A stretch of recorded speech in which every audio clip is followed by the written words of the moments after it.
સૌથી પહેલાં દર્શક મિત્રોને આપના માધ્યમથી જણાવવા માંગીશ કે ચાંદીની જે આ રેલી છે એ બે પ્રકારે છે. ઘણા લોકો કહેતા હોય છે કે ભાઈ આ રેલી થોડી નીચે આવશે, ઉપર જશે, નહીં આવે.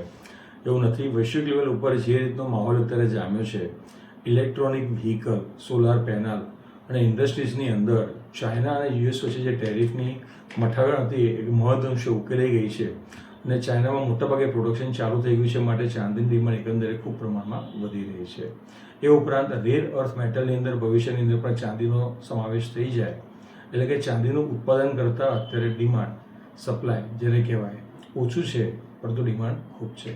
આમ એકચ્યુઅલ જોવા જઈએ તો ભવિષ્યની અંદર ચાંદીના ભાવ આવનાર દિવાળીમાં 3 લાખ સુધી ઉપર જવાની શક્યતાઓ મને લાગી રહી છે. નીચે અત્યારે કોઈ પણ ડીપ આવે 1,80,000 કે 1,70,000 તો એક લેવાનો ભાવ છે, મારું એવું માનવું છે.